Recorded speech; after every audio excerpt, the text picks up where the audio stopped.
নমস্কার বন্ধুরা, তোমাদের প্রিয় YouTube channel Bangla job and GK হাবে সকলকে স্বাগত। ডব্লিউবিএসএসসি গ্রুপ সি এবং ডি এর আজ 3 নম্বর ক্লাসে উপস্থিত হয়েছি। আজকের প্রথম প্রশ্ন, ভারতের কোন রাজ্যে বনভূমির শতকরা পরিমাণ সর্বাধিক? সঠিক উত্তরটি হলো মিজোরাম। এখানে শতকরার পরিমাণ বলেছে, তাই মিজোরাম। যদি সর্বাধিক বলা হতো তাহলে উত্তরটি হতো মধ্যপ্রদেশ। নাথুলা পাস কোথায় অবস্থিত? নেপাল, ভুটান, সিকিম, হিমাচল। সঠিক উত্তরটি হলো সিকিম। 3 নম্বর প্রশ্ন, নিম্নলিখিত কোন বছরে ভারতের তৃতীয় পঞ্চবার্ষিকী পরিকল্পনা চালু হয়েছিল? 1961, 1962, 1963 নাকি 1964? সঠিক উত্তরটি হলো 1961। হীরাকুদ বাঁধ কোন নদীর উপর অবস্থিত?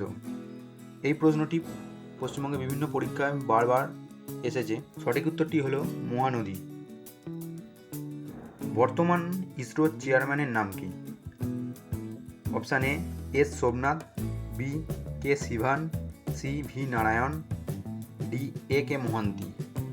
সঠিক উত্তরটি হল ভি নারায়ণ। কাদম্বরী কার রচনা? বাণভট্ট, হর্ষবর্ধন, কালিদাস, শকুন্তলা। সঠিক উত্তরটি হল বাণভট্ট। 7 নম্বর প্রশ্ন, 2026 সালে এশিয়ান গেমস কোথায় অনুষ্ঠিত হবে?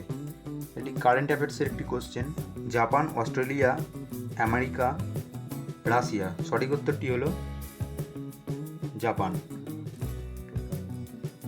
নরওয়ের রাজধানীর নাম কি? Burn, Oslo, Stockholm, Tirana. সঠিক উত্তরটি হলো অসলো। আর্য সমাজ কে প্রতিষ্ঠা করেন? রাজা রামমোহন রায়, স্বামী দয়ানন্দ সরস্বতী, দেবেন্দ্রনাথ ঠাকুর, প্রমথনাথ মিত্র। রাইট আনসারটি হলো স্বামী দয়ানন্দ সরস্বতী। আজকের 10 নম্বর প্রশ্ন, অর্থনীতিতে জিডিপি এর পুরো নাম কি? Gross domestic productivity, gross domestic product, global domestic product নাকি জেনারেল ডেভেলপমেন্ট প্ল্যান? সঠিক উত্তরটি হলো গ্রস ডোমেস্টিক প্রোডাক্ট। 11 নম্বর প্রশ্ন, বিধান পরিষদের সদস্য হওয়ার জন্য সর্বনিম্ন বয়স কত হওয়া উচিত?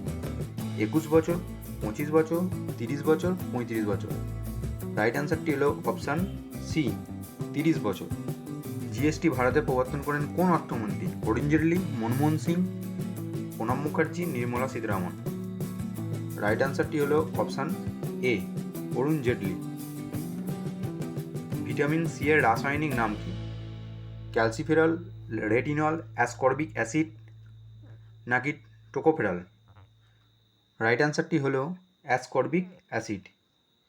এই প্রশ্নটি থেকে আরও কিছু নানান ধরনের প্রশ্ন আসতে পারে, যেমন ক্যালসিফেরল হলো ভিটামিন ডি এর রাসায়নিক নাম, আবার রেটিনল হলো ভিটামিন এ এর রাসায়নিক নাম, টোকোফেরল হলো ভিটামিন ই এর রাসায়নিক নাম।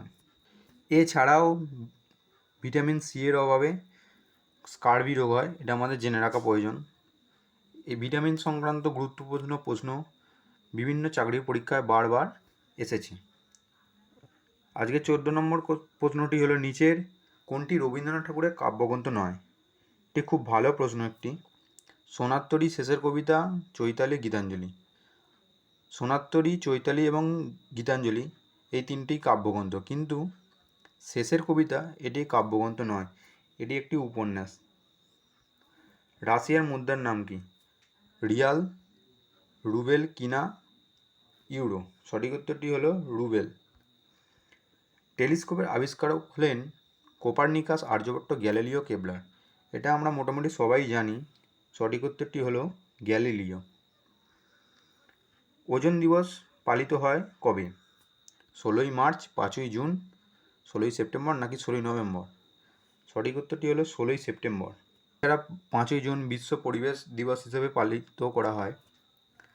18 নম্বর প্রশ্নটি হলো, কুঞ্জরানী দেবী কোন খেলার সাথে যুক্ত? বক্সিং, সাঁতার, ভারোত্তোলন, তীরন্দাজ। উত্তরটি হলো ভারোত্তোলন।